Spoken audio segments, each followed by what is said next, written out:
வருகையின் ராஜாவாக இருக்கிற இயேசு கிறிஸ்துக்குள்ளாக மிகவும் அதிகமாய் நேசிப்படுகின்ற அருமையான உடன் விசுவாச குடும்பங்களை உங்கள் யாவரையும் மீண்டுமாக இயேசுவின் திருப்பெயரில் இந்த காலை நேரத்தில் அன்போடு வாழ்த்தி வரவேற்கிறோம். இந்த காலை நேர இறை தியானத்தை நாம் ஆரம்பிக்கலாம். நமது ஆரம்பம் பிதா குமாரன் பரிசுத்தாவின் நாமத்தில் உள்ளது. ஆமேன். ஜெபம் செய்வோம். இரக்கத்தில் ஐஸ்வர்யம் உள்ள நல்ல கடவுளே, எங்களை ஒவ்வொரு நாளும் வழி நடத்தி பாதுகாத்து பராமரித்து வருகின்ற தேவனே, இதோ இந்த டிசம்பர் மாதம் 10ஆம் நாளுக்காக ஆண்டவர் நன்றி சொல்லுகிறோம். கடந்து போன இரவில் எங்களோடு இருந்து எங்களை காத்தீர். இதோ பல இடங்களிலே, பல கிராமங்களிலே, பல பட்டணங்களிலே பாடல் குழு வழியாக உம்முடைய பிறப்பின் பாடலை ஆண்டவரினால் அறிவிக்கின்ற ஒரு பெரிய பாக்கியத்தை இந்த நாட்களிலே தந்திருக்கிறேன் என்று செலுத்துகிறோம். தொடர்ந்து இந்த காலை நேரத்தில் உம்முடைய இறை வார்த்தையிலிருந்து நாளை ஆரம்பிக்கிறோம். அடியார்களை மறைத்து நீர் பேசுராஜா நாங்கள் கேட்கின்றோம். இந்த நாளின் இறை செய்தி பாடல் வேலை ஜெப வேலையை ஆசீர்வதித்தார். கேட்கின்ற பெற்றுக்கொள்ளுகின்ற எல்லா மக்களுக்கும் உம்முடைய இறை ஆசீர்வாதம் சமாதானம் சென்றடையட்டும். பிறப்பின் ஆசீர்வாதங்களை தாரும், வருகையின் ஆசீர்வாதங்களை தார். இயேசுவின் மூலம் ஜெபிக்கிறோம் நல்ல பிதாவே, ஆமேன். காலை வேளையில் சிறப்புமிக்க பாடலாக வரவேணும் என தரிசு என்ற 141வது பாடலை சாரோடு இணைந்து நாம் பாடுவோம். வரவேணும் என தரிசு.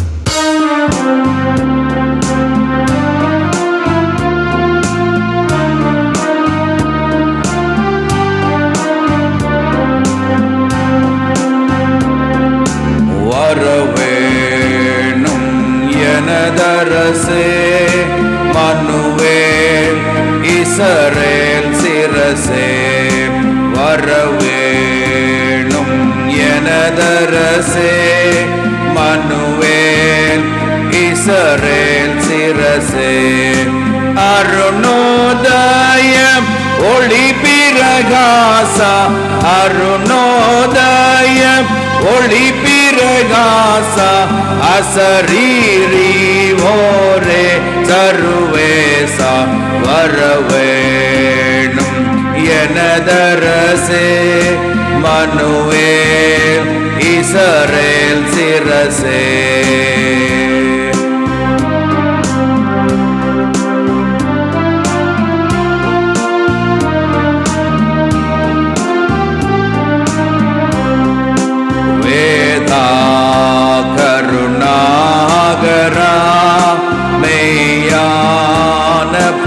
பராபரா ஆதார நிராதரா அன்பான சகோதரா, தாதாவுந்தாய் சகலமும் நீயே, தாதாவுந்தாய் சகலமும் நீயே, நாதாவுந்தாபரம்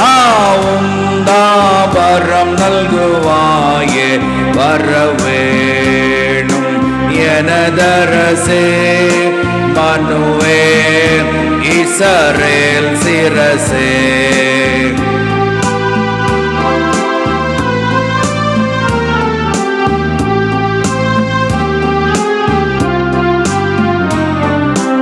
அடியோர் பவமோசனா பரலோக சிம்மாசனா, முடியாதருள்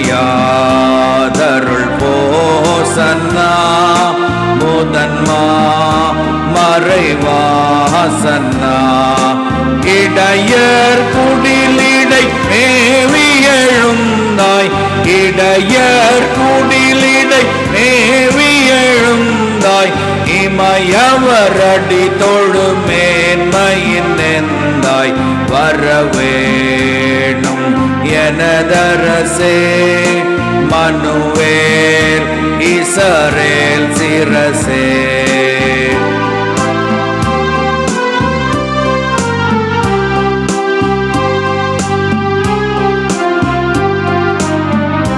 வானோர் தொழும் நாதனே, மறையாகம போதனே, கானாவின் அதீதனே, கலிலேய வினோதனே,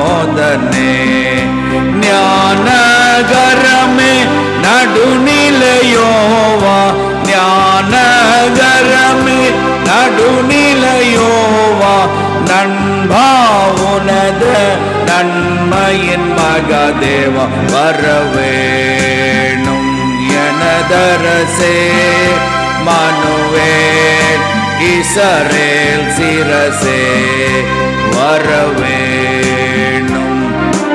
எனதரசே மனுவேல் இஸ்ரவேல் சிரசே.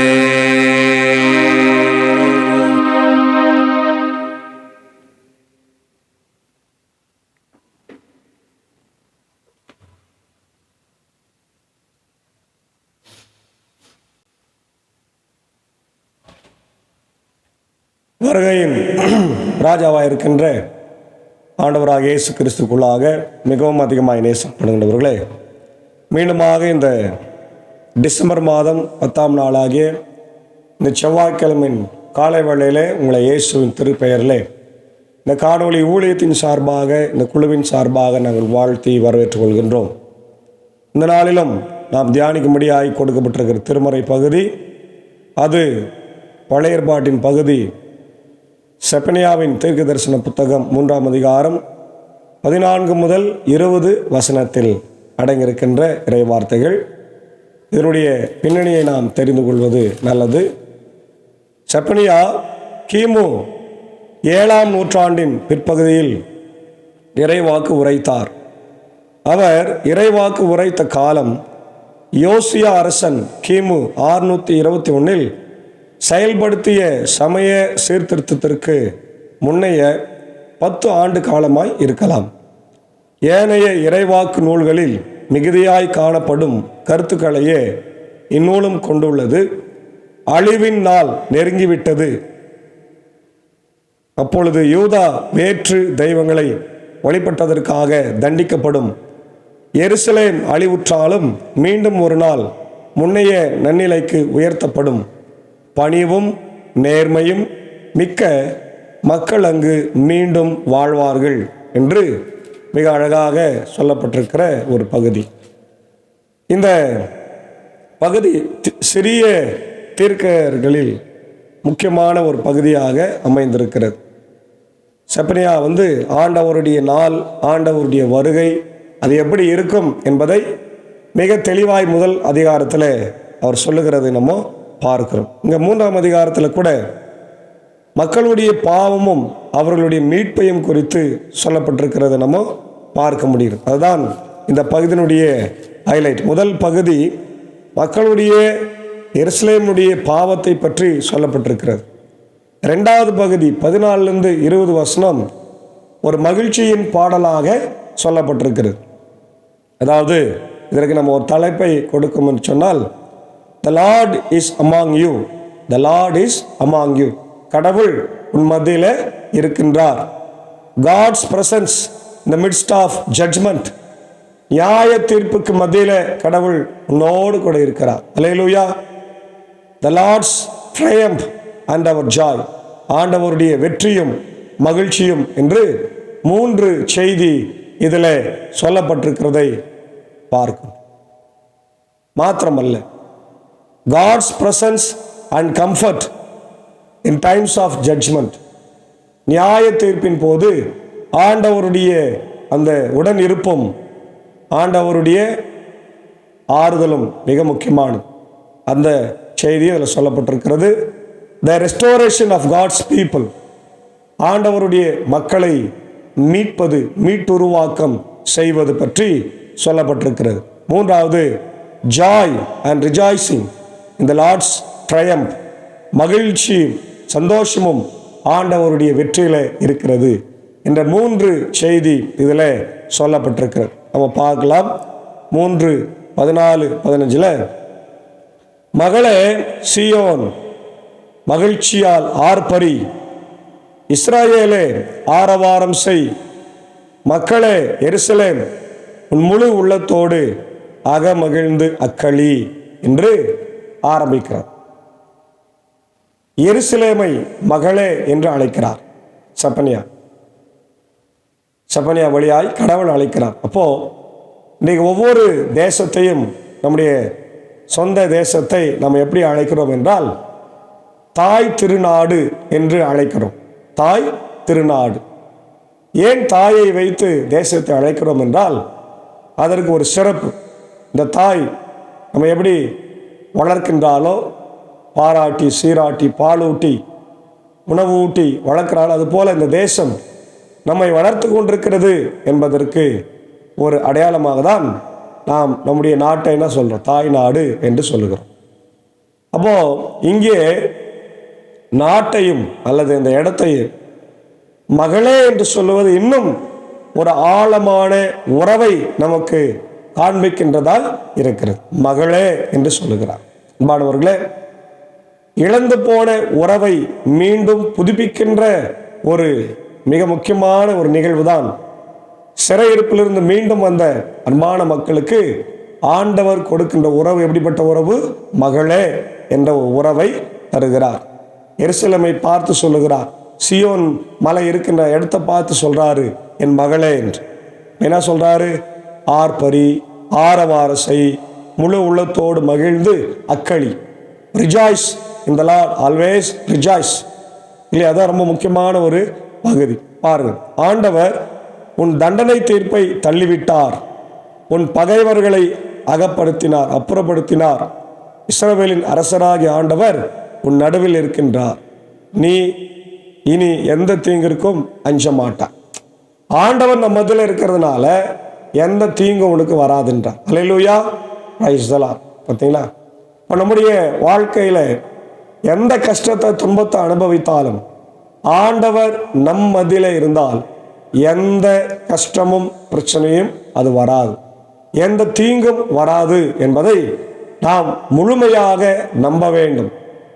முழுமையாக ஆண்டவருக்கு இடம் கொடுக்க வேண்டும் என்பதுதான் இந்த பகுதியில் இருக்குது. அப்போ ஆண்டவர் நம் நடுவில் இருக்கின்றவர். எங்க இருக்கிறாரோ? நம் நடுவில். வெளிப்படுத்தின விசேஷம் கடைசியில் 21ஆம் அதிகாரத்தில் பார்க்கிறோம். ஆண்டவர் தம் மக்களோடு ஒரு வாழும்படியாய் பரலோகத்தை விட்டு இறங்கி வந்தார். அதுதான் கிறிஸ்துமஸ். கிறிஸ்துமஸ் என்பது வேற ஒன்றும் இல்லை, கடவுள் மனிதனானார், பரலோகம் பூலோகத்துக்கு வந்தது, வானமும் பூமியும் ஒன்றை ஒன்று சந்தித்தன என்று எல்லாம் சொல்லுகிறார்கள் இல்லையா? அதுதான். அப்போ கடவுள் மனிதர்கள் மத்தியிலே வாழும்படியாய் இறங்கி வந்தார். அதனால் நீ பயப்பட வேண்டிய அவசியம் இல்லை. கடவுளுடைய கூடாரமே உன் மத்தியில தான் இருக்கிறது என்று சொல்லுகிறார். நம்முடைய மத்தியில ஆண்டவர் இருக்கிறாரா? உண்மையாவே இருக்கிறார். அப்போ இஸ்ரவேல் பாலஸ்தீன போர்ல இருக்கிறாரா? இருக்கிறார். உக்ரைன் ரஷ்யா போர்ல இருக்கிறாரா? இருக்கிறார். எங்கெல்லாம் பிரச்சனைகள் இருக்கிறதோ, எங்கெல்லாம் பாடுகள் இருக்கிறதோ, அங்க இயேசு ஆண்டவர் இருக்கிறார். அவர்களுக்கு வாழ்வை தரும்படியாகவே அவர் இறங்கி வந்திருக்கிறார். Is lord of life giver. வாழ்வை தருகிறவர், உயிரை தருகிறவர் என்பதை மறந்துவிடக்கூடாது. அதனால திருப்பிய சொல்ற நாளில் எருசலேமை நோக்கி இவ்வாறு கூறப்படும், சீயோனே அஞ்ச வேண்டாம், உன் கைகள் சோர்வடையவும் வேண்டாம், உன் கடவுளாகிய ஆண்டவர் உன் நடுவில் இருக்கின்றார். அவர் மாவீரர், மீட்பு அளிப்பவர், உன் பொருட்டு அவர் மகிழ்ந்து கழிக்கிறார். பார் எப்படிப்பட்டவர் அவருடைய கேரக்டர் சொல்றார். மாவீரர். கொஞ்ச நாளைக்கு முன்னாடி மாவீரர் நாள் என்று ஒன்று கடைபிடித்தார். அது நம்முடைய மறைந்த தமிழ் ஈழத் தலைவர் திருமிகு பிரபாகரன் அவருடைய நினைவு நாளை கொண்டாடினார். அது ஏன் அவரை அப்படி நம்ம கொண்டாடுறோம்னா, மக்களுக்காக, தன் சொந்த மக்களுக்காக, தன் இனத்துக்காய் பாடுபட்டார், மரித்தும் போனார். அப்போ இயேசு ஆண்டவர் நமக்காக என்ன பண்ணார்? முழு உலகத்திற்காக பாடுபட்டார், முழு உலகத்தையும் ரட்சித்தார் இல்லையா? முழு உலகத்திற்காக ஜீவனை கொடுத்தார். அப்போ கடவுளை என்னன்னு சொல்றாங்க? மாவீரர், மீட்பு அளிப்பவர் என்று சொல்லப்பட்டிருக்கிறது. தம் அன்பினால் உனக்கு புத்துயிர் அளிப்பார், உன்னை குறித்து மகிழ்ந்து ஆடி பாடுவார். அது திருவிழா காலம் போல் இருக்கும். உனது துன்பத்தை அகற்றிவிட்டேன், ஆகவே இனி நீ இழிவடைய மாட்டாய். துன்பத்தை எல்லாம், கஷ்டத்தை எல்லாம் ஆண்டவர் அகற்றி போடுகின்றவராய் இருக்கிறார். இனி இதோ உன்னை ஒடுக்கினவர்களை அந்நாளில் நான் தண்டிப்பேன், கால் ஊனமற்றவர்களை காப்பாற்றேன். பாருங்க யாரெல்லாம் ஆண்டவர் காப்பாற்றுகிறார். விதவைகள், அநாத பிள்ளைகள், கால் ஊனமற்றவர்கள் இல்லையா? ஒதுக்கப்பட்டவர்கள் ஒன்று சேர்ப்பேன். அவமானமுற்ற அவர்களை உலகமெங்கும் பெயரும் புகழுமாய் பெற செய்வேன். யாரெல்லாம் அவமானப்படுறாங்களோ அவங்களெல்லாம் நான் பேர் புகழ் பெற செய்வேன் என்று சொல்லுகின்றார். அக்காலத்தில் உங்களை ஒன்றாய் கூட்டி சேர்த்து உங்கள் தாய் நாட்டுக்கு அழைத்து வரும். பாருங்க, முதல்ல மகளேன்னு சொன்னார் சீயோனை, இப்போ தாய் நாடுன்னு சொல்றார். அது ரொம்ப முக்கியமானது. ஆம், உங்கள் கண் முன்பாகவே உங்களை முன்னையே நன்னிலைக்கு உயர்த்தி உலகின் எல்லா மக்களிடையேயும் நீங்கள் பெயரும் புகழும் பெறுமாறு செய்வேன், நான் ஆண்டவர் என்று சொல்லுகிறார். அன்பானவர்களே, மீட்டு கொண்டு வருவார், மீட்டுருவாக்கம் செய்வார். அப்போ இன்றைக்கு ஆண்டவர் நம்முடைய பாவங்களில் இருந்து நம்மை மீட்டு உருவாக்கி எங்கே அவமானப்பட்டமோ அங்கே நம்முடைய தலையை உயர செய்கின்றார். அல்லேலூயா. அதான் முக்கியமானது. அதான் நம்ம இந்த முதல் பகுதியில் பார்க்குறோம். கடவுள் நம்மதில் இருக்கின்றார். நம்ம எவ்வளோ கஷ்டத்தை பிரச்சனையை ஃபேஸ் பண்ணாலும் பயப்பட வேண்டிய அவசியம் இல்லை. உலக பிரகாரமாக பிரச்சனையாக இருந்தாலும் சரி, ஆவிக்குரிய வாழ்க்கையில் வருகிற பிரச்சனையாக இருந்தாலும், விசுவாச சோதனையாக இருந்தாலும், எதுவாக இருந்தாலும், யோபுக்கு வந்ததை போல எவ்வளோ கஷ்டங்கள் வந்தாலும், ஃபிசிக்கல் அட்டாக்காக இருந்தாலும் இல்லையா, ஸ்பிரிச்சுவல் அட்டாக்காக இருந்தாலும் நம்ம எதற்கும் பயப்பட வேண்டிய அவசியம் இல்லை. ஏன்னா ஆண்டவர் அவர் தீமையின் மேலே வெற்றி சிறந்தவராய் இருக்கிறார். நம்முடைய வாழ்வை புதுப்பித்து கட்டுகின்றவராய் இருக்கிறார். ஆகவே நாம் எதற்கும் அஞ்ச வேண்டிய அவசியமே இல்லை, இல்லையா? அதான் நீங்கள் பார்க்குற சில கேள்விகளை நம்ம கேட்க வேண்டியதாக இருக்கிறோம். இன்னைக்கு how can you rejoice in the Lord's presence in the midst of challenges? இன்றைக்கு இருக்கின்ற சவால்களுக்கு மத்தியில் எப்படி ஆண்டவர் மத்தியில் இருக்கிறார் என்பதை நீ மகிழ்ந்து களி கூற முடியும். What are the areas of your life need restoration and renewal? உன்னுடைய வாழ்க்கையில் எந்தெந்த பகுதியில் உனக்கு மீட்டுருவாக்கம், எழுப்புதல் அல்லது ஒரு எழுச்சி வேண்டும் என்று நீ இருக்கிறாய் என்று கேட்கின்ற கேள்வி. அன்பானவர்களே, நம்முடைய வாழ்க்கையில் நமக்கு எல்லா பகுதிகளிலுமே மீட்டுருவாக்கம் வேண்டும். நம்முடைய வாழ்க்கையில் ஃபிசிக்கலாக நம்ம நிறைய பேர் பலவீனமாக இருக்கிறோம், சோர்வாக இருக்கிறோம், பயந்து போயிருக்கிறோம், இல்லையா? தொடர்ந்து இன்னைக்கு பிரச்சனைகள் வந்து கொண்டே இருக்கிறது. நிறைய பேருக்கு ஃபிசிக்கல் பிரச்சனை இருக்கிறது, வியாதி, பலவீனம், துன்பம், இல்லையா? நிறைய பேருக்கு கடன் பிரச்சனைகள் இருக்கிறது, மைண்டு டார்ச்சர் இருக்கிறது. இந்த மாதிரி நிறைய கஷ்டங்கள் மத்தியில் நம்ம வாழ்கிறோம். ஆனால் ஆண்டவர் சொல்கிறாரு, நான் உன் நடுவில் இருக்கிறேன். ஆமென். நான் உன் நடுவில் இருக்கிறேன். குழந்தைகளுக்கு அப்பா அம்மா வீட்டில் இருந்தால் ரொம்ப இஷ்டம். அவங்க பள்ளிக்கூடத்துக்கு போயிட்டு வரும்போது அப்பா அம்மா வீட்டில் இருந்தாங்கன்னா ரொம்ப மகிழ்ச்சியாக அவங்க கூட விளையாடு கொண்டிருப்பான். அப்பா அம்மா இல்லைன்னு சொன்னால் மிக சோர்வாக இருப்பாங்க. அதுபோல் ஆண்டவர் நம்ம மத்தியில் இருக்கிறார் என்ற நம்பிக்கையோடு நம்ம வாழ்ந்தால் நமக்கு எந்த சோர்வும் வராது. அது சோர்வாக இருந்தால் கூட அது மாறிவிடும். நேற்று தினத்தில் ஒரு வாட்ஸ்அப் செய்தியை நான் பார்த்தேன். அதில் ஒரு படம் என்னன்னாக்கா, ஒரு தாத்தா பாட்டி தன் பேர பிள்ளைகளோடு கட்டிலில் உறங்கி கொண்டிருக்கிறான். ஒரு நீங்கள் நினைக்கலாம், கட்டில் என்று சொன்னால் சொகுசார் இல்லை, ஒரு கால் உடஞ்சிருக்குது, அந்த கட்டிலுடைய கால் உடஞ்சிருக்குது, அதில் முட்டு கொடுத்துருக்குறான், செங்கல் வச்சிருக்கிறான். அது மேலே ஒரு நாய் படுத்துனுக்குது. நாய் அழகாக படுத்துனுக்குது, பெட்ஷீட் போத்திருக்கிறான். அந்த குழந்தைகள் மேலே பெட்ஷீட் கிழிஞ்ச பெட்ஷீட் போத்தப்பட்டிருக்கிறது. அந்த தாத்தாவுடைய தலைமாட்டில் ஒரு குடம் இருக்குது. மேலே வீட்டினுடைய முற்றம் அது ஓட்டையாகி அங்கேருந்து மழை தண்ணி சொட்டி கொண்டிருக்கிறது.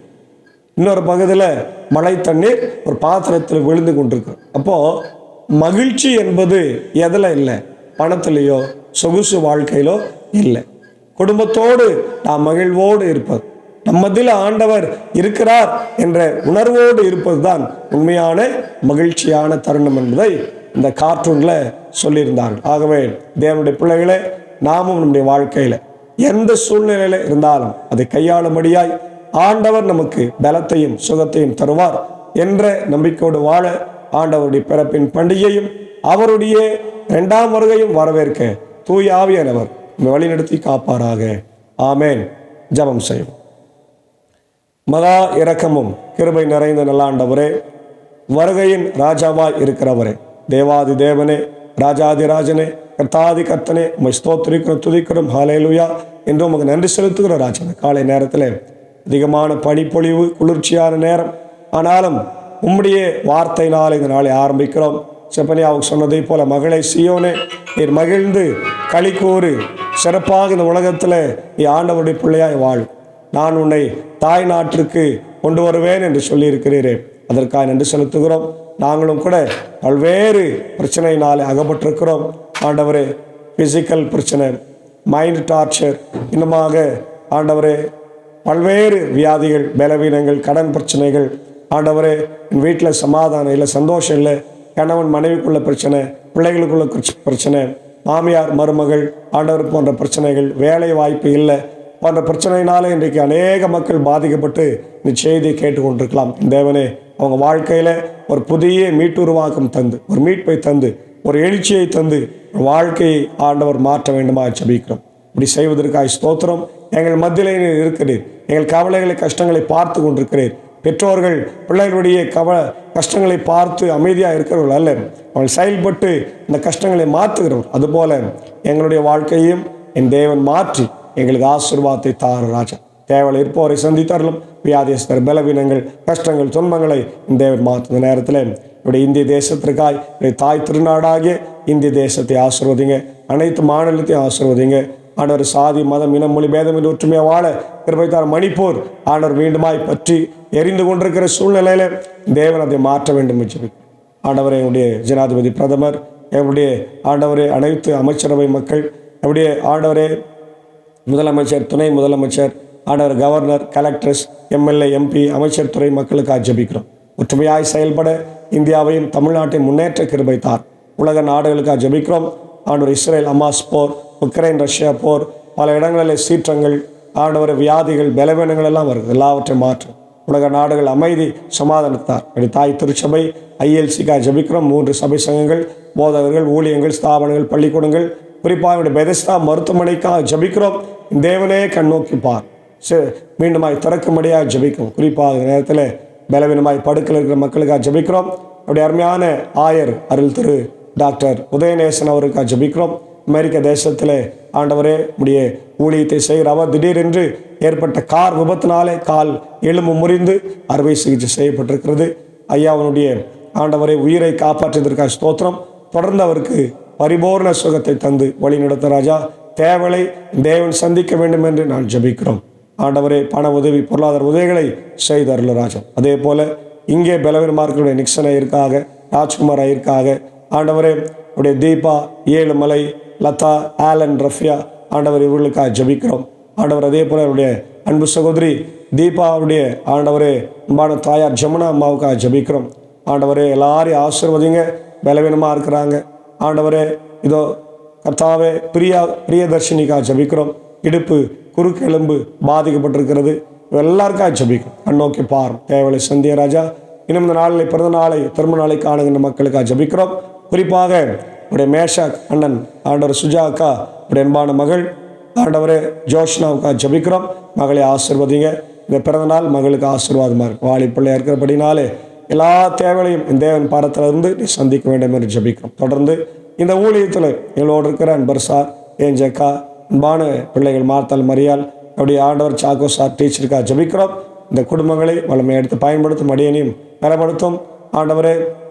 பலவீனங்கள், கஷ்டங்கள் உண்டு, இருந்தாலும் உம்முடைய ஆசீர்வாதத்தோடு ஆண்டவரே நீர் எங்கள் மத்தியில் இருக்கிற என்ற செய்தியை மக்களுக்கு ஒவ்வொரு நாளும் வழங்குவது எங்களுக்கு பெரிய ஆசீர்வாதம். தொடர்ந்து உடைய கிருபை இந்த நாளில் எங்களோடு இருக்கட்டும்.